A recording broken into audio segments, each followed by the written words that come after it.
Au Seigneur, gloire à Dieu. Merci Seigneur, gloire à Dieu pour la présence de Dieu ce matin. Je voudrais qu'on lise un verset dans la parole du Seigneur. Je ne vais pas le lire entier, je vais seulement vous l'expliquer, ça serait trop long. Joël 3, verset 9. La parole du Seigneur va nous dire, et ça c'est pour tout le monde, c'est pour moi le premier, c'est pour toi aussi. Réveillez les héros. Que les héros de Dieu se réveillent ce matin. Voilà le mot du Seigneur que j'ai sur mon cœur. Réveillez les héros.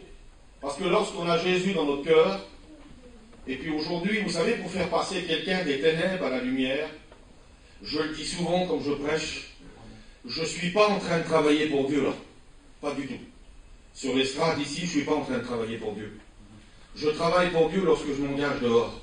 Lorsque je m'engage dans des choses. Je suis en train de faire mon devoir de prédicateur. Et Dieu ne me donnera pas, il ne va pas m'ajouter des perles sur ma couronne parce que je prêche ce matin. C'est pas ça du tout. Et c'est pas parce qu'on vient témoigner à la réunion, c'est simple, Seigneur Jésus. Et ça ne fait pas de nous un héros, ça.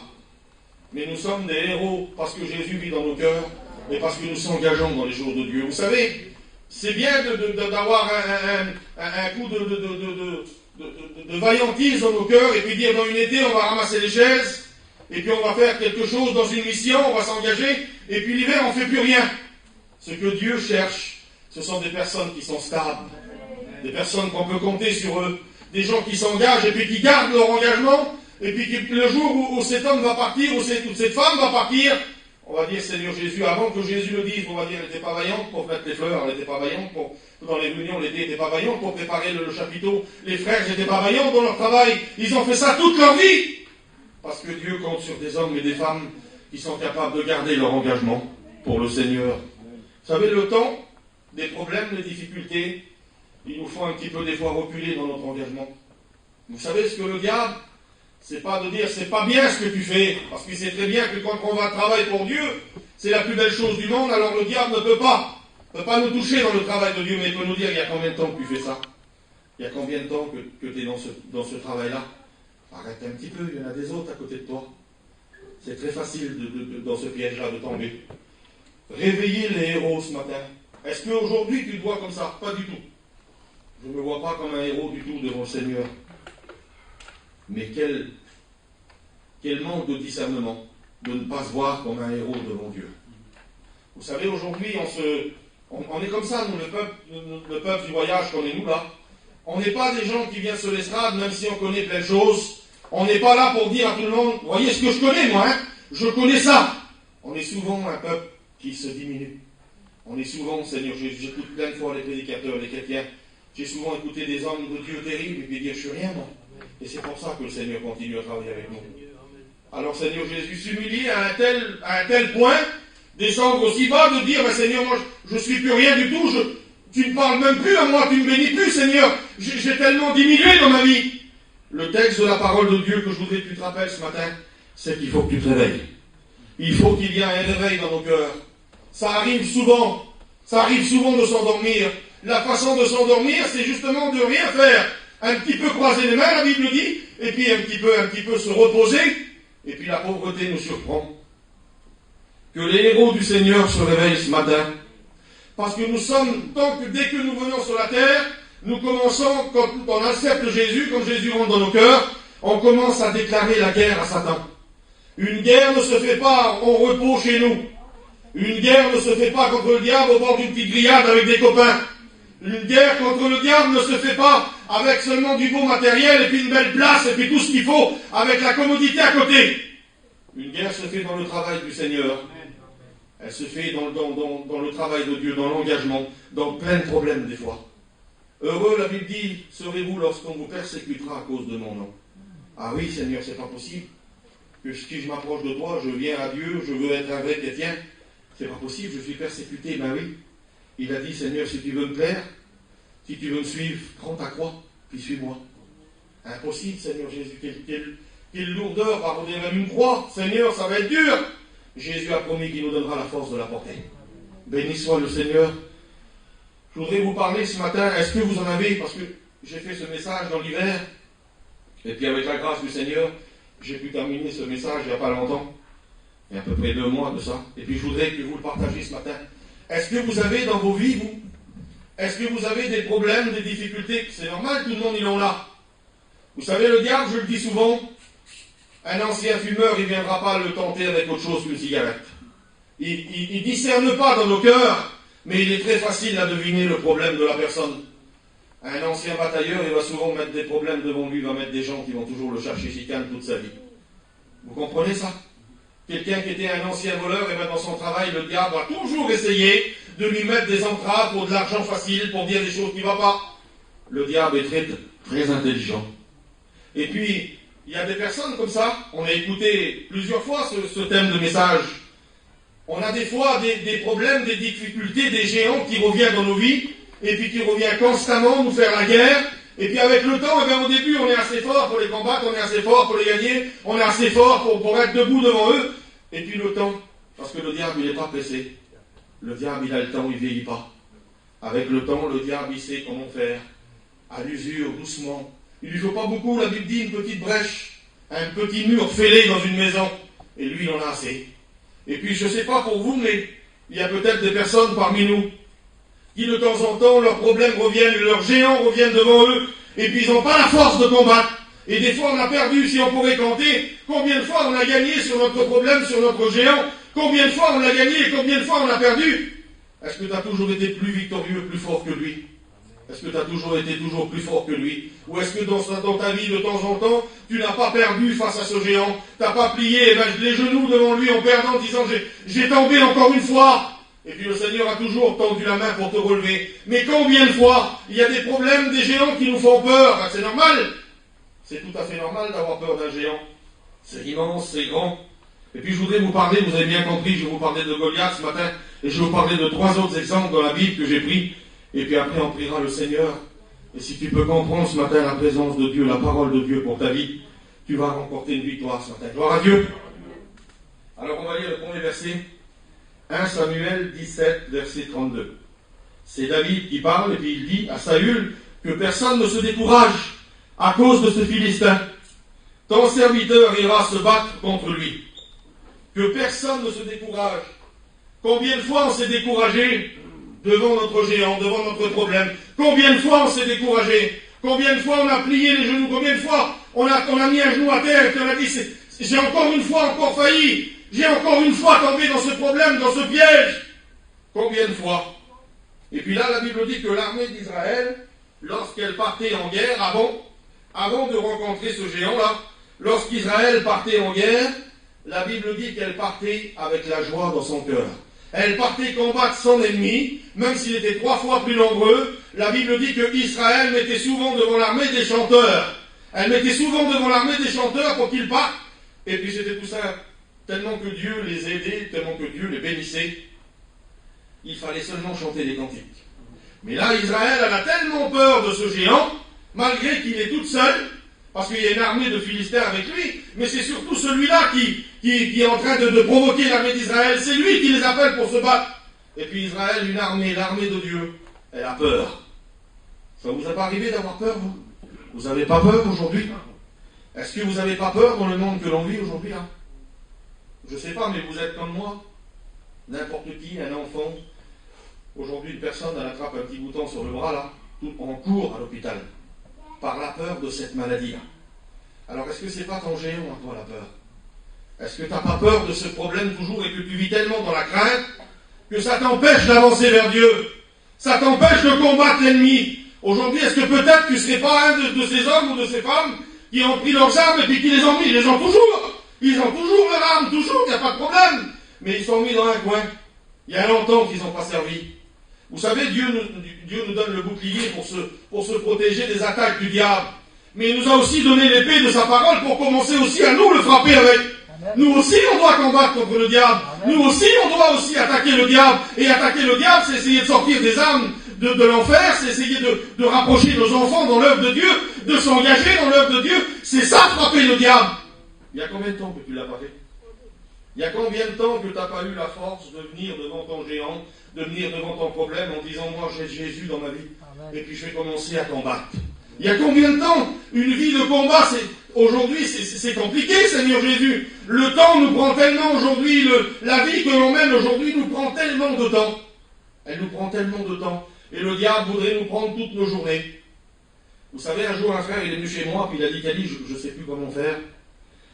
Il a dit, le métier qu'on fait là, des fois on revient tard, et puis c'est compliqué comme on revient tard. Ça va une fois, mais il dit, des fois, il faut y aller plusieurs fois. Et puis il dit, je vois les journées qui passent. Et puis les journées passent, et puis on ne fait pas grand-chose. On s'engage dans plein de choses, on est mis ici, on était, mais il dit, je voudrais arrêter ce métier-là. Je dis, si tu veux, tu peux arrêter, tu peux le faire. Il a dit, le temps aujourd'hui, on le perd beaucoup. Et puis il était tellement vrai, ça lui faisait tellement du mal. J'ai dit, j'y fais autre chose, mon bon frère, si c'est compliqué pour toi. Mais la vie d'aujourd'hui, même si vous faites autre chose, la vie, elle est tellement compliquée. La vie, elle est tellement dure aujourd'hui. Même si vous faites autre chose que le travail que tout le monde fait, ça va vous prendre aussi des temps. Jésus n'était pas un déréglé, lui. La Bible dit que Jésus travaillait aussi. Alors c'est sûr qu'on peut se mettre dans un coin et se prendre pour un prophète, là, puis attendre, et puis moi je fais rien du tout, c'est sûr qu'on peut le faire, ça. Mais par rapport à tout le monde, est-ce que c'est pas du dérèglement? Il faudrait que l'on suive, je crois, pas essayer d'être plus grand que les autres, mais se mettre à la même hauteur. J'ai dit à Cacaille la semaine dernière, c'était Georges Lure qui a dit ça. Il a dit, dans le travail pour Dieu, on ne doit pas se croire plus haut que les autres. Lorsque ce malade, qui était porté par 4 hommes, donc il y avait 4 cordes à 4 extrémités du lit là, chaque homme portait sa corde à lui pour descendre le malade. Mais il devait y avoir 2 plus grands que les autres, là-dedans c'est obligé. Alors il a dit comme ça, Georges, il a fallu que les 2 grands qui se prennent pour des plus grands, des plus forts, il a fallu qu'ils s'abaissent à la hauteur des 2 petits, pour descendre le lit droitement. Parce que si moi j'aurais resté, il a dit le grand, un tel, ben le lit aurait penché, puis le malade il aurait tombé. Il a fallu que le grand descende, diminue. C'est ça que Dieu nous appelle à faire. Il ne nous appelle pas à devenir plus grand que les autres. Il nous appelle à diminuer, si des fois on se croirait dans nos vies plus grand que les autres. Il nous appelle à descendre un petit peu et se mettre au même diapason que les autres. T'as pas des douleurs, t'as pas des maux de tête, t'as pas des mauvaises pensées, il n'y a pas des mauvaises paroles qui sortent de ta bouche des fois. Alors quelle différence qu'il y a avec l'autre à côté? On est tous les mêmes, Seigneur Jésus. On ne peut pas se croire plus grand que les autres, c'est impossible. Dieu nous appelle ce matin à faire ça. Dieu nous appelle à être tous les mêmes dans le travail pour Dieu. Pas faire plus que les autres, ni plus grand, ni plus beau, mais essayer d'aider les autres. Quel honneur, Seigneur Jésus! Quel honneur pour les 2 petits qui étaient dedans, de voir 2 grands hommes s'abaisser. Et puis un jour, on était partis, j'étais pas marié, on était avec Michel Carlot. Et puis j'étais tellement choqué, je commençais à m'engager à servir le Seigneur. Et puis lui, il a voulu peindre la remorque blanc et bleu. Et puis il a appelé tout le monde sur la place. Et il a su que moi, j'étais engagé pour l'école publique. J'étais même pas dans la mission, on était venus comme ça. Et puis il m'a appelé. Il a dit, viens voir. Qu'est-ce que t'en penses si on peindrait la remorque bleue et puis blanc? J'ai dit, qu'est-ce qu'il a, tu vois? Michel, tu me demandes à moi, pourquoi? Il n'était pas un prédicateur. T'es pas un futur messager de Dieu, toi. T'es pas un futur étudiant, toi. Ton idée, elle compte pas, alors, à toi. Il dit, c'est moi qui est le patron de la mission, alors. Il dit, moi, je dois être le chef de la mission. Je dis, Jésus, c'est pas vrai, Seigneur. Je dis, Michel, il dit, je veux pas que tu dises pour te débarrasser. Parce qu'il dit, des fois, toi, t'as une meilleure idée que moi, même que je suis plus vieux, puis je suis plus... T'as peut-être une meilleure idée que moi, toi. Alors il dit, dis ton idée, mon fils. Dieu, je n'ai pas honoré. Je dis, c'est pas possible, Seigneur Jésus. Mais qu'est-ce que c'est comme homme, ça? Et puis le soir, il est venu dans la réunion, il a redit. Alors il y a un tel qui veut qu'on la peint blanc et bleu, il y a un tel, il y a un tel, il y a un tel, il y a un tel. Tout le monde est d'accord, alors on va peindre une remorque. Vous voyez pas qu'est-ce qu'il avait fait là?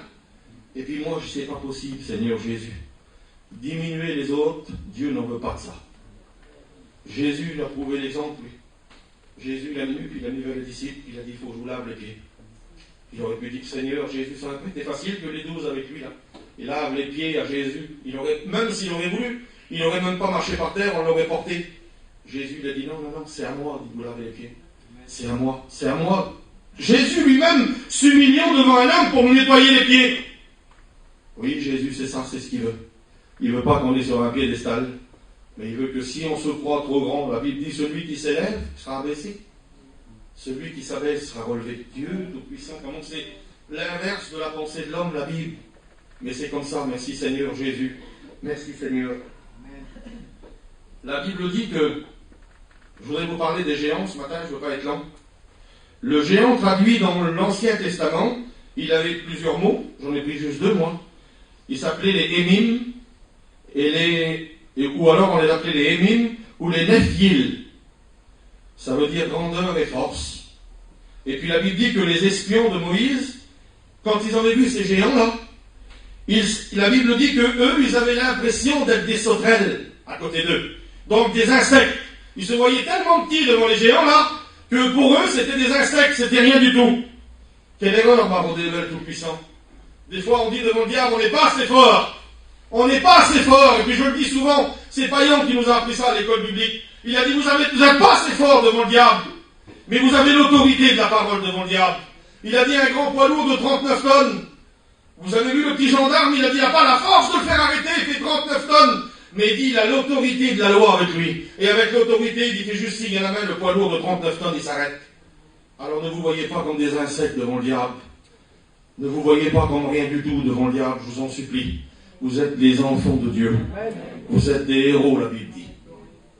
Alors les avez vus, ils avaient tellement peur. La Bible dit qu'ils vivaient dans les collines de Hébron. Et Caleb, lui, il a réussi à les chasser. Vous savez ce que veut dire le mot émime aussi? C'est très important ça. Le mot émime se traduit par vieillir au milieu de quelqu'un. C'est pas vrai, Seigneur. Est-ce qu'il y aurait des personnes où son géant ou ses géants seraient en train de vieillir au milieu d'elle ou au milieu de lui? Je ne sais pas c'est quoi ton géant ce matin, moi. Mais est-ce qu'il ne serait pas en train de vieillir chez toi? Est-ce qu'il n'y aurait pas un problème? Je ne vous parle pas de péché, moi, parce qu'on serait perdu sinon.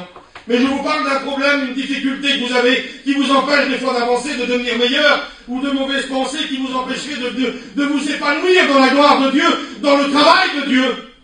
Savez-vous que quand on a un problème et qu'il reste un moment, on devient triste. Seigneur, la joie du salut, c'est si beau un chrétien, Seigneur Jésus tout-puissant qui est gai. Une personne où on peut y aller chez lui.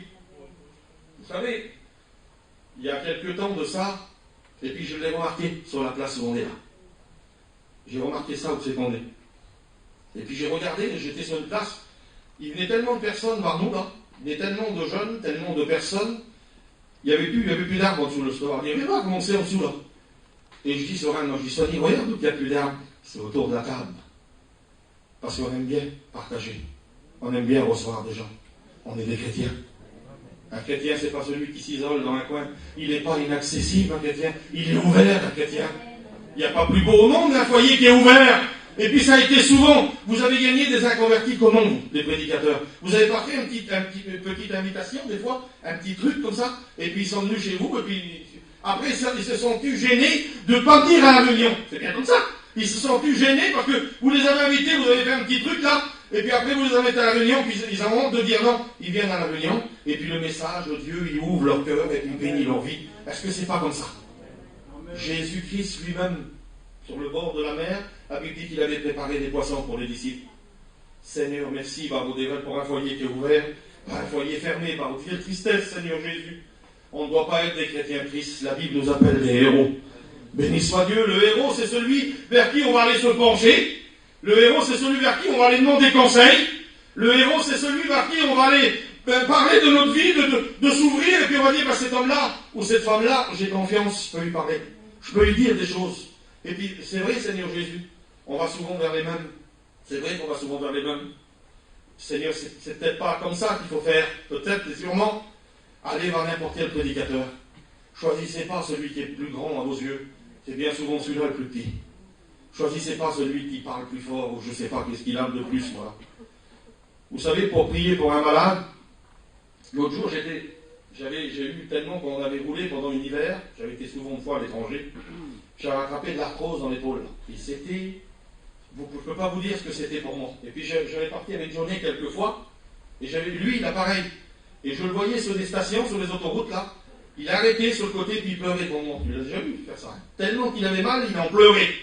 Alors il fallait qu'il arrête, il fallait qu'il bouge son bras, c'était... Et moi je l'ai eu. Et j'ai compris que c'était une souffrance terrible, et ça vient le mal juste quand on est en train de conduire. Je dis Seigneur, et puis j'arrive chez nous, d'abord à Paris. Ah, j'étais à Vernon de la campagne, mais je viens faire une réunion à Paris. Et puis quand j'arrive là-bas à Paris, il y avait une réunion de prière pour les malades. Je ne vous dis pas les noms des pasteurs, mais c'est des pasteurs qu'on connaît bien dans notre mission, qui ont un grand message. Et puis tout le monde venait devant là, et puis ils allaient vers cet homme-là. Il y avait 5 pasteurs, ils allaient juste vers lui à gauche. Puis je dis Seigneur, moi je ne vais pas faire comme eux. C'est trop la grande personnalité, c'est trop le grand nom, le petit étudiant là. Je dis, tu ne peux pas venir prier pour moi, mon frère. Si je vous dis son nom, vous le connaissez, s'il n'a pas un grand nom. Je ne vous le dis pas, c'est qui. Et puis j'ai dit, tu peux pas prier pour moi, mais il dit, attends, il y a Pieux, il y a l'autre. Laisse tomber Pieux, l'autre, je veux que c'est pour moi. Il dit, pourquoi? J'écoute, je t'en supplie, j'ai l'épaule, là, faut que Dieu la guérisse, je peux plus rouler. Il a venu, m'a fait l'onction d'huile, que le Seigneur, il est témoin, la Bible, elle est ouverte devant moi. J'ai plus jamais vos pères cachés pour le mal. Parce que je n'ai pas envie de me confier dans la carrure de l'homme. Le prophète, il s'est trempé aussi, lui. Quand il est venu vers David, il a vu le grand directement là. Il a vu ce grand homme là. Il a dit, c'est lui le roi d'éternel. Quel homme, quelle force, quelle prestance. Mon père disait souvent ça. Lorsqu'un prédicateur il se levait pour servir Dieu, qu'il était tout petit, il disait, Dieu va aller loin, tu vois. Et quand il voyait un grand homme, ça c'est un pasteur. Mais c'est pas comme ça du tout. Vous comprenez ça? Dieu est capable de se servir de n'importe qui. Il faut faire confiance en un prédicateur ou un étudiant ou n'importe qui, on va chez lui. Il a été appelé par Dieu. Et puis c'est pas son nom que Dieu a appelé. Et je le dis encore. Et après on va rentrer dans le message, je n'en ai pour pas longtemps. Seigneur Jésus-Christ, ne pas se confier dans l'homme, se confier dans ce que Dieu fait, se confier dans ce que l'homme... Dieu, si jamais tu es guéri par Dieu, c'est parce que c'est lui qui t'a guéri. C'est pas l'homme en question. Si tu as eu une guérison, c'est pas parce que l'homme interne était là, c'est parce qu'un serviteur, il t'a imposé les mains. Et Dieu veut comme ça, lui. Lui, il a dit, vous imposerez les mains aux malades, et puis vous savez, la guérison, la bénédiction, cette bénédiction qui sort justement du prédicateur, et qui rentre dans le malade, c'est lui qui la donne. C'est pas le prédicateur. Pas du tout. Parce que lorsque des fois, on a dit, Seigneur, je sens quelque chose. Je sens que je suis béni, je ne suis pas comme d'habitude, je suis rempli par Dieu. On a prié pour des malades, il ne s'est rien passé. Et puis lorsque on ne voyait rien du tout, lorsqu'on ne ressentait rien du tout, on a vu des malades guéris comme ça. Parce que c'est lui, c'est pas moi, c'est pas moi. Vous comprenez ça? Alors nous ne nous confions plus dans les hommes. Réveillons-nous ce matin pour comprendre, Seigneur Jésus-Christ, que par ta sœur, tu peux trouver un mot de Dieu. Vous savez, on combat nos géants tous les jours, parce qu'on ne veut pas qu'ils rentrent dans nos vies. Mais des personnes se trompent de géants. Ton géant, c'est pas ta sœur et ton frère. Tu n'as pas à combattre, la Bible dit, ton frère et ta sœur. C'est pas eux les géants. C'est pas eux les problèmes. Le diable, il a tellement bien fait, lui, que certains combattent leurs frères et leurs sœurs. Mais c'est pas eux les problèmes, c'est pas eux les géants. Le géant, c'est le diable. C'est le diable qui te fait croire des choses comme ça. Mais t'as pas à combattre, faut pas se tromper de géant. Faut pas se tromper. C'est l'ennemi, c'est le diable, le géant que l'on combat. Et c'est lui qui met des querelles, c'est lui qui met des problèmes. Alors affrontez nos géants ce matin. Il va dire, n'ayez pas peur. Le rugissement de Goliath devait pas être fort d'avoir lui. Et puis, certainement qu'il devait être dans un endroit, parce qu'il était dans les collines de Hébron, lui. Ça devait résonner encore plus fort. Seigneur Tout-Puissant, l'homme qui a la voix la plus large du monde, je la connais. C'est pas un grand homme du tout. Mais on pouvait, à 130 mètres, écouter la résonance de l'octave de la voix. 130 mètres. Imaginez, une grande salle immense. C'est un chanteur. Mais là, cet homme-là, lui, il fait pratiquement 3 hommes. Il a la puissance de plusieurs hommes. Comment ça devait résonner dans l'armée? Quelle peur! Lorsque le diable commence à crier, lorsque le diable dit qu'il va te tuer, il va t'abattre, et puis on s'y prend vite à ce jeu-là. On s'y prend vite dans ce piège-là, en disant, Seigneur, j'y arriverai pas. Le mot de la défaite, c'est ça! J'y arriverai pas! Et ce matin, le Seigneur veut donner la force d'y arriver. Il veut donner la force, de le pouvoir de le combattre et de le vaincre. Devant Goliath, Seigneur Jésus, c'est même Saül qui l'a dit lui-même. Il a dit, toi, tu es un enfant. Tu ne peux pas le combattre. Tu n'arriveras pas. Et puis d'un seul coup, David va commencer à expliquer sa vie au roi. Il va dire, qui c'est mon roi? Moi, David. Parce que David n'était pas connu. David était connu comme un enfant. Donc sa vie, personne ne la connaissait à David. C'est un homme qui gardait les brebis de son père, il était dans les champs. David était un homme rempli de Dieu, il composait des cantiques tout seul là-bas. Quel homme, Seigneur Jésus. Il était rempli de Dieu. Et puis là, la Bible dit que David va commencer à expliquer sa vie. Il va expliquer sa vie. C'est quand même terrible parce que son père ne connaît même pas la vie de son fils. Parce qu'il aurait pu dire quand même, tu sais, celui-là, il est capable de tuer des lions, capable de tuer des ours. Mais on ne voit pas le père de David parler de ça. On ne le voit pas. Il semblerait que le père ne connaît pas beaucoup la vie de son fils. Alors il va commencer à expliquer. Il va dire, mon roi, tu sais, moi, David, là, quand je gardais les brebis de mon père, je vous l'ai déjà dit, mais je vais vous le redire encore ça. Il va dire, moi, quand je gardais les brebis de mon père, il va dire, un lion venait et enlevait une brebis. Alors, si vous regardez souvent, et on regarde souvent tout ça, les émissions des lions et tout ça, là, les hommes, ils aiment bien normalement ça, on voit que le lion va prendre la plus petite des brebis, tout le temps. La malade, celle qui est chétif, là, il va prendre celle-là. Et puis, là, la Bible dit que, il dit le lion venait, et il enlevait une brebis, la Bible dit, il la prenait dans sa bouche, et il courait avec la brebis. Et puis lui, il disait, tu sais, mon roi, moi, David, cet homme qui n'a pas de grande carrure, qui n'est pas tellement connu, mais qui a Jésus dans sa vie. Ben, il dit, moi, je courais derrière lui. 80 à l'heure, ça court un lion. Et moi, je courais derrière lui, et je le rattrapais à la course. C'est pas vrai, Seigneur Jésus. L'homme le plus rapide du monde, ça ne serait pas Usain Bolt, ça serait David, alors. Ben oui, parce qu'il est rempli par Dieu.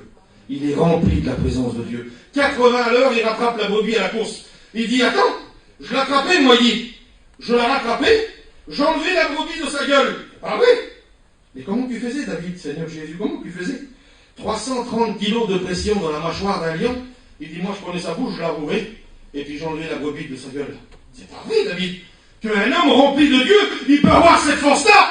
Mais bien sûr que oui, qu'un homme ou une femme, qu'elle est remplie de Dieu, elle est capable d'ouvrir la bouche du diable et puis reprendre ses enfants, et reprendre sa famille, reprendre ses parents de la bouche du diable, de l'enlever des griffes de Satan. Mais bien sûr qu'elle a la force de le faire. Mais il faut être rempli du Seigneur pour le faire. Alors il dit après autre chose encore plus grave. Mon Dieu, c'est pas vrai. On dirait des contes de fées. On dirait des histoires qui n'existent même pas. Il va dire après, il y avait un ours. Beaucoup plus grave, le l'ours. L'ours court à 45 à l'heure. Il dit, lui, pareil, il prenait une brebis aussi. Et puis il dit, il partait avec la brebis, je courais derrière lui, je la rattrapais. Et puis il dit, là, je prenais sa bouche, alors c'est encore plus fort, 460 kilos de pression dans l'ours. Il va dire pareil, même si c'était beaucoup plus fort, même si l'ennemi te donne encore plus de problèmes, tu as quand même la force d'aller encore plus grand, plus fort, encore plus dur. Tu as quand même la force et la possibilité de le gagner. Gloire au Seigneur. Il dit, je l'attrapais, j'ouvrais sa bouche, je prenais la brebis, je la ramenais là-bas. Et il dit, s'il se tournait contre moi, c'est là que c'est important. Parce que c'est pas le tout d'aller, c'est pas le tout de parler, c'est pas le tout de faire. Mais il faut aussi combattre après. Il faut avoir la force de rester devant l'ennemi. Il va dire, si lui, il se tournait contre moi, en voulant dire, si le diable, il voulait m'attaquer directement à moi, il dit, je le saisissais par la gorge. J'ai regardé, certains ours ont la force de 13 hommes. 13 hommes. Mais mon David, comme il était rempli de Dieu, il avait plus de force que 13 hommes. Et il dit, je prenais l'ours par la gorge, il faisait avoir un gros bras et être très fort. Et il dit, je le saisissais et je le tuais. C'est pas vrai, par contre, que tu étais fort comme ça. Alors le roi, il est en train de comprendre, là, que devant lui, à cause de Dieu, à cause de la présence de Dieu, il y a un surhomme devant lui. Tu comprends ça? Le roi, il comprend, mais s'il peut tuer un ours, s'il peut rattraper un lion, qu'est-ce que c'est devant lui, ce géant? Et si je le dis devant le Seigneur, si tu es encore là aujourd'hui, si tu es toujours dans la présence de Dieu, si tu es toujours chrétien, si tu continues toujours à vivre ta vie, qu'est-ce que c'est le diable devant toi? Tu as l'autorité de le faire partir, tu as l'autorité de le combattre, tu as l'autorité de le vaincre parce qu'il y a Jésus dans ta vie. Gloire au Seigneur. Quand on regarde David, il n'y avait pas de chance. Impossible. Impossible. Est-ce que de temps en temps, nous entendons la voix de Goliath crier pour nous faire du mal? Il nous fait la guerre tous les jours. Pendant 40 jours, la Bible dit, il se levait tous les matins, puis il n'arrêtait pas d'invoquer, il n'arrêtait pas de dire des choses sur l'armée d'Israël. Il y a combien de temps qu'il t'accuse à toi? Il y a combien de temps qu'il te dit, mais ça va pas, toi? Toi, t'es ceci, toi, t'es cela. Il a été accusé parce que ne croyez pas qu'il n'a pas la puissance. Il est monté un jour dans le ciel pour accuser un homme. Et puis il a dit, regarde, sur Josué, regarde, tu as les habits tout sales. Il est en train de l'accuser devant Dieu. Alors il a aussi la force de t'accuser à toi. Et de certaines accusations, des fois, parce que la Bible dit que lorsque Dieu nous a pardonné, lui, la Bible dit qu'il ne veut plus s'en souvenir de nos péchés. Il ne veut plus se souvenir de notre passé. Mais le diable vient souvent nous rappeler, toi ça, ça, ça, ça. Et avec ces pièges-là, le diable nous refait revenir dans le passé. Il nous fait revenir. Et on revient de temps en temps à redemander pardon pour des choses que Dieu nous a déjà pardonnées. Vous comprenez que ça ne tient pas. Vous comprenez très bien que ce n'est pas comme ça. Alors la Bible dit qu'il criait matin et soir. Il criait pendant 40 jours. De la première pensée du matin que tu te lèves, dès que tu es réveillé, le diable il est là tout de suite pour te donner des mauvaises pensées, des mauvaises idées. La première minute que tu t'endors, je ne sais pas à quelle heure, à minuit ou à 2 heures du matin, il arrête à ce moment-là. La Bible dit que c'est Dieu qui parle dans les rêves. C'est Dieu qui parle dans l'esprit. Mais le diable, lui, c'est quand tu es réveillé. Lui, c'est toute la journée, il n'arrête pas. Les vieux disaient avant, lorsque tu te baptises, Tu as 40 jours de tentation, et puis après c'est fini.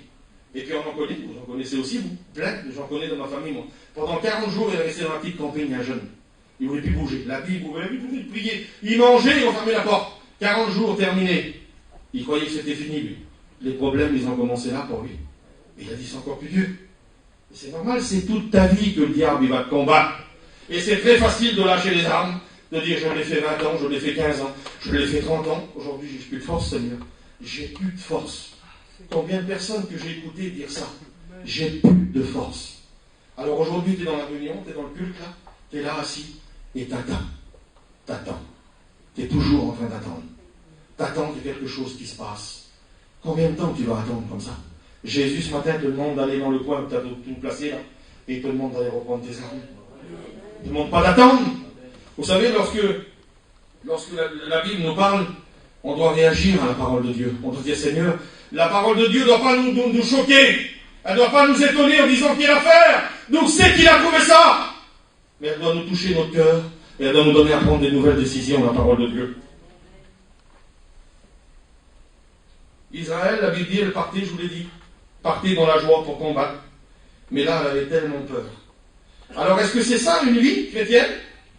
On entend notre géant nous parler, crier, nous accuser, faire tout ce que vous voulez. On le voit des fois dans certaines circonstances, on dit, tiens, ça, c'est le diable, ça qui fait ça. On arrive à le voir, on le remarque. Et c'est tout. La vie passe comme ça. Et puis ce géant se présente toujours devant nous. Il est toujours aussi fort, il est toujours aussi puissant, il fait toujours aussi peur. Est-ce que l'on peut voir derrière ce géant? Parce que c'était ça l'image du combat. L'image, c'était ça. C'était un grand géant de plus de 3 mètres devant un petit homme. Mais la Bible dit que lui, je suis sûr et certain, que David voyait Dieu plus grand que le géant. C'est sûr et certain. Est-ce que pour toi c'est comme ça? Est-ce que devant ta difficulté, est-ce que devant ce géant, tu es capable ce matin de voir Dieu derrière? Est-ce que tu es capable de le voir immense comme une montagne? Et puis que bientôt c'est lui, l'insecte là, c'est ton problème à toi, tellement que tu as un Dieu qui est grand, tellement que tu as un Dieu qui est puissant, ton problème à toi c'est un insecte pour lui. C'est rien du tout ton problème. Ta difficulté, ton découragement, c'est rien devant Dieu. Tu ne voudrais pas ce matin voir la scène de ta vie comme ça? Tu ne voudrais pas arrêter simplement de voir que le problème, que le problème, que le problème, que le géant, que la difficulté? Tu ne voudrais pas lever un petit peu plus les yeux, un peu plus haut, et puis voir Dieu derrière ton problème, voir l'Éternel, le Dieu Tout-Puissant, le Saint-Esprit, qui sont là pour combattre avec toi? Tu ne voudrais pas voir ça plutôt ce matin? Et puis là, Proverbe 3, 5, il va dire, ne t'appuie pas sur ton intelligence à toi, mais de tout ton cœur. Mets ta confiance dans le Seigneur. Reconnais-le dans tout ce qu'il fait. Dans tout ce que tu fais toi, reconnais Dieu. Je disais ça à Peter il y a 2-3 jours. Je disais, Peter, combien de fois le Seigneur il t'a gardé et que tu ne le sais pas? Combien de fois? Combien de fois que tu aurais dû mourir dans un accident? Combien de fois que Dieu nous a gardés, nous a bénis, il a gardé nos enfants, il a fait plein de choses, et on ne le voit pas? Combien de fois, Seigneur? C'est pour ça que la Bible a dit, reconnais-le dans tout. Tu es là ce matin à la réunion, là. Reconnais que c'est Dieu qui permet que tu es là. Tu devrais être dans un hôpital peut-être, tu devrais être dans un endroit qui ne va pas. Reconnais Dieu dans tout ce que tu as aujourd'hui. Arrête d'envier les autres, arrête de regarder les autres. Reconnais Dieu. Le plus beau foyer du monde, c'est toi qui l'as, parce qu'il y a Jésus dans ta vie. La plus belle famille du monde, c'est toi qui l'as, parce que ta famille appartient à Jésus. Reconnais-le dans tout ce que tu as. Si tu as un camion qui est plus malheureux que les autres, je ne sais pas moi, reconnais que c'est Dieu qui te l'a donné quand même celui-là. Si tu as quelque chose de moins que les autres, reconnais Dieu dans tout ce que tu as. Arrêtez de vous plaindre, arrêtez de discuter. Réveillez-vous ce matin au nom du Seigneur. Réveillons-nous. Que Dieu fasse ce matin que l'on se réveille tous ensemble. Que Dieu fasse dans mon cœur, à moi le premier, que Dieu fasse un réveil ce matin pour comprendre les bienfaits de Dieu. Béni soit le Seigneur. David, voyez Goliath très grand, mais voyez Dieu plus grand. La foi qui gagne contre la peur. Vous la connaissez celle-là? 1 Samuel 17, 45. La Bible dit que toute l'armée d'Israël, là, elle était paralysée par la peur. Elle était paralysée, elle n'avait plus la force d'avancer. Elle était paralysée. Le seul qui parlait de Dieu, parmi tous ces hommes, parmi cette armée, parmi le roi, parmi la garde du roi, c'était David qui parlait de Dieu tout le temps. Vous savez, le roi, là, il avait dû certainement prendre les plus grands hommes de guerre qu'il avait. Il avait dû vouloir les mettre devant, puis on va certainement, comme tous les guerres, il devait préparer sa stratégie comme d'habitude. On va attaquer comme ça, on va faire comme ça. Mais David, c'est pas ça. Il n'y a pas de stratégie pour le diable. David, il dit, moi, l'Éternel qui m'a délivré, béni soit le Seigneur. Celui qui m'a délivré il y a longtemps, il y a 30 ans, il y a 15 ans, il y a 20 ans, celui qui m'a béni là, il me bénira encore aujourd'hui. Je ne sais pas par quoi tu passes, mais l'Éternel qui t'a délivré il y a 20 ans, il y a 30 ans, il y a 40 ans, il te délivrera encore. Peut-être que tu es découragé tout simplement. Tu as besoin du courage du Seigneur ce matin. L'Éternel qui t'a béni va t'encourager encore ce matin. Gloire à Dieu. L'Éternel qui m'a délivré. Et puis là, lorsqu'on vient devant Dieu, avec le nom de l'Éternel, c'est plus nous. C'est plus David contre Goliath, c'est Dieu contre Goliath. Ben oui. Qui moi dit, je viens pas en mon nom à moi, je viens pas au nom de David, malgré il a dit au roi, malgré qu'il aurait pu dire, Seigneur, je suis capable de tuer un ours, je le prends, je le tue. Capable de tuer un lion. Je vais essayer de l'avoir aussi, celui-là il a dit non. Moi je viens au nom de l'Éternel, il dit. Au nom de l'Éternel. C'est plus David contre Goliath, c'est Dieu contre Goliath. Quelle image, Seigneur. Dieu encore plus grand que Goliath. Quand David il a reconnu, lui, que la victoire, elle appartenait à Dieu, et bien la Bible dit qu'il va commencer à reconnaître que la victoire appartient à Dieu.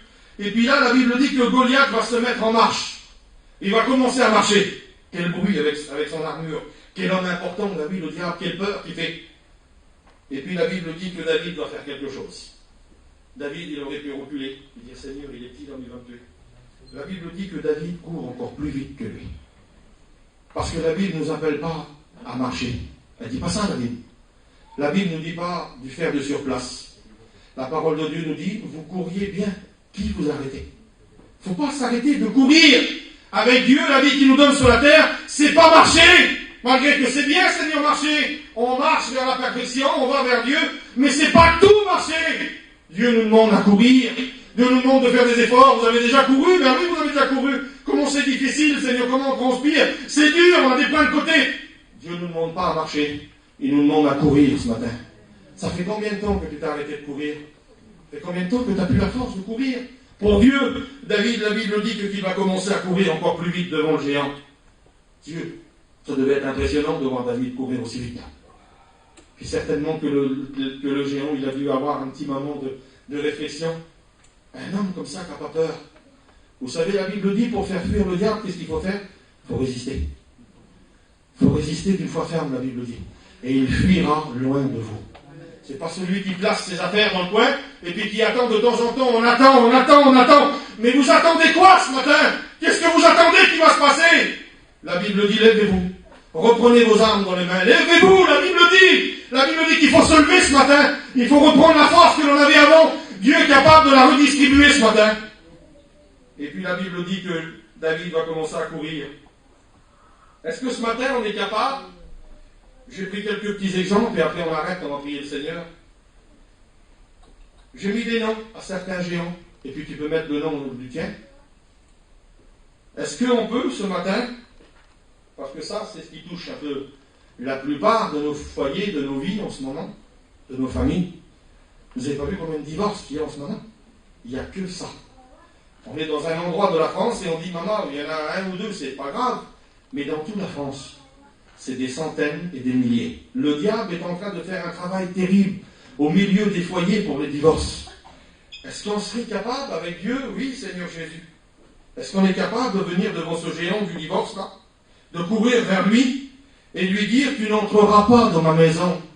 Le diable veut tout faire pour rentrer, pour vous diviser, pour vous enlever, pour ce que vous avez dedans, le trésor que vous avez dans votre famille. Mais est-ce qu'on peut avoir la force de dire, tu ne rentreras pas?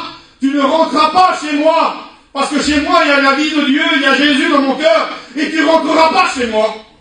Est-ce qu'on peut, devant ce géant de la dépression, il y en a tellement aujourd'hui, pouvons-nous courir vers lui et lui dire, tu ne vaincras pas, tu ne mourras pas.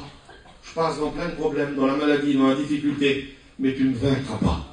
Dieu peut nous donner la force ce matin de le faire. Tu peux ajouter le nom du tien ce matin. Je ne sais pas du tout, la tristesse, le découragement, plein de choses. Plein de choses. Et puis là, la Bible dit que David va commencer à courir. Il va commencer à courir. Et je voudrais vous lire 3 versets de la Bible ce matin. 3 ou 4. Il va dire, toi tu viens contre moi sur le géant, avec la lance, l'épée et le javelot. Tiens, Seigneur Jésus, qui est les armes bizarres. Ben oui, mais dans ces 3 armes-là, il y avait ce qu'on pouvait représenter la peur de l'homme. La lance faisait tellement peur qu'elle paralysait les hommes dans l'Ancien Testament. Elle les paralysait. Et puis il y avait plein de choses aussi comme ça. Dans ces 3 armes-là, je n'ai pas le temps de vous tous les détailler, ça serait trop long. Mais c'était vraiment les attaques du diable d'aujourd'hui. Et puis il va dire, toi tu viens contre moi avec ça. Tu viens contre moi avec la lance, l'épée, le javelot. Mais dis-moi, David, je viens au nom de l'Éternel. Alors je dis, Seigneur, il vient au nom de l'Éternel. Et puis j'ai regardé dans la parole de Dieu. J'ai regardé ce que le nom de l'Éternel il veut dire. Il a plusieurs dizaines de significations. Et vous allez voir que ce matin, si tu gagnes, c'est parce que tu viens en ce nom-là. Si tu veux être victorieux ce matin, c'est parce que tu viens dans ce nom-là. Il va dire, moi David, je viens au nom de l'Éternel. Dans l'Ancien Testament, on pouvait écrire le nom de l'Éternel en 4 lettres. C'est ce qui s'appelle un tétragramme. Et puis on pouvait, avec ce tétragramme-là, sortir plusieurs significations. Plusieurs. Et ces 4 lettres, c'était YHWH. Et puis, on pouvait expliquer plusieurs significations. Alors le diable vient chez toi pour te diviser, il vient chez toi pour t'abattre, il vient chez toi pour t'accuser, il vient chez toi pour mettre le trouble, il vient chez toi pour te décourager. Mais si tu viens au nom d'Éternel, c'est quoi le nom d'Éternel? Le premier que j'ai sorti, c'est El Eloé. C'est le Dieu puissant et fort et prééminent. C'est quoi le mot prééminent? C'est celui qui s'élève en dignité et en puissance au-dessus de tous les hommes. Alors n'aie pas peur, il n'y a pas un homme qui peut te faire du mal parce qu'il y a Jésus avec toi, parce que tu viens au nom de l'Éternel. N'aie pas peur des hommes. Les hommes ne peuvent rien, c'est lui qui les a créés. Deuxième exemple, je viens au nom de Elohim, ça veut dire le Créateur puissant. Il va dire, moi David, je viens au nom de El Shaddai. Ça veut dire le Dieu, la puissance suprême de Dieu. Il a la puissance de faire apparaître des éléments qui n'existent pas. C'est celui un jour qui a pris la terre dans ses mains, la grande terre, et puis qui l'a créée. C'est lui qui a pris les étoiles dans sa main et les a jetées dans le firmament. Qui c'est qui va gagner contre ça? Qui c'est qui va être plus fort que toi? Il va dire, moi je viens au nom de ce Dieu-là. Je viens au nom de Dieu Yahvé. Il va dire, je suis celui qui suis. C'est sa présence immense, proche de l'homme, pour l'écouter. Il va dire, moi je viens en ce nom-là. Je viens au nom de ce Créateur puissant. Il va dire, je viens aussi au nom de Yahvé, Jireh, l'Éternel pourvoira. Merci Seigneur, parce que ce matin, Dieu va pourvoir à ta guérison, Dieu va pourvoir à ta bénédiction ce matin. Merci Seigneur, si tu viens au nom de l'Éternel dans ce nom-là, devant ton problème, devant ton géant, et bien ce matin, tu vas pouvoir le faire tomber, tu vas pouvoir le combattre ce matin. Encore quelques exemples, je ne peux pas vous les dire tous. Je viens au nom de l'Éternel, Yahvé, Messie. Et puis c'est un mot terrible ça. Ça se traduit par l'Éternel, mon étendard. C'est quoi un homme? Un homme à l'étendard. Vous le savez très bien. Dans une armée, l'homme à l'étendard, c'est celui qui porte la bannière de son roi. Il est avec un grand drapeau, il est sur un cheval, et puis il passe au milieu des armées, même vers les ennemis. Personne n'a le droit de le toucher. Personne n'a le droit de le tuer. Il porte la bannière du roi. Et puis ce matin, l'homme à l'étendard, ce qu'il faisait, lui, dans le combat, là, il passait au milieu des armées, de son armée à lui, et puis il regardait s'il n'y avait pas quelqu'un de blessé. Personne n'a le droit de le toucher. Il représente Jésus, cet homme-là. Ce matin, l'homme à l'étendard, il voudrait passer dans les rangs parmi nous. Et regardez s'il n'y a pas quelqu'un qui est blessé. S'il n'y a pas quelqu'un qui aurait besoin dans son cœur, qui aurait besoin d'encouragement.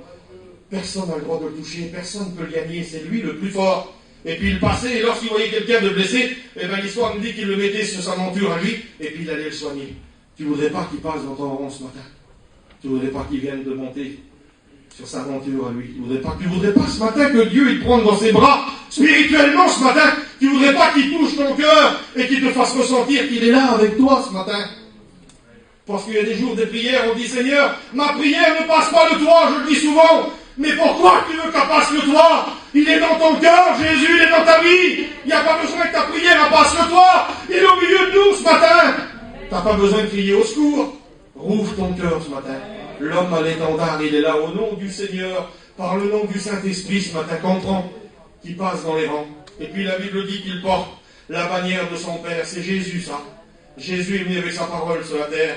Il a porté la bannière de son Père. Et puis personne, la Bible nous dit que personne n'a pu le toucher. Il a dit, vous ne m'ôtez pas la vie, c'est moi qui la donne. Tu ne voudrais pas ce matin qu'il passe dans ton rang. Je voudrais qu'on prie le Seigneur. Je ne voudrais pas aller plus loin. Je voudrais qu'on recherche la présence du Seigneur qui est parmi nous ce matin. Est-ce que vous voulez qu'on a 5 minutes, s'il vous plaît, de recherche, 5 minutes dans nos cœurs pour faire l'analyse de notre vie ce matin? Je t'en supplie, si tu veux, ça peut être la réunion du mois pour toi, ça peut être la réunion de la semaine pour toi, ça peut être un tournant dans ta vie ce matin si tu veux. Ou alors est-ce que tu veux repartir pareil? Est-ce que tu ne voudrais pas la force de Jésus? Tu ne voudrais pas plus de puissance ce matin? Il n'est pas là pour te juger ce matin, il est là pour t'aider. Il veut te faire voir que le géant qui est devant toi, celui que tu n'arrives peut-être pas toi, par tes propres forces là, il te montre ce matin l'homme à l'étendard qui peut le vaincre pour toi. Tu veux être victorieux sur Jésus, avec Jésus ce matin. Tu veux être victorieux par la présence du Seigneur. Tu veux être victorieux sur ton ennemi. Tu veux être plus fort que l'ennemi ce matin. Alors lève-toi au nom du Seigneur. Tu as compris le message de Dieu, lève-toi.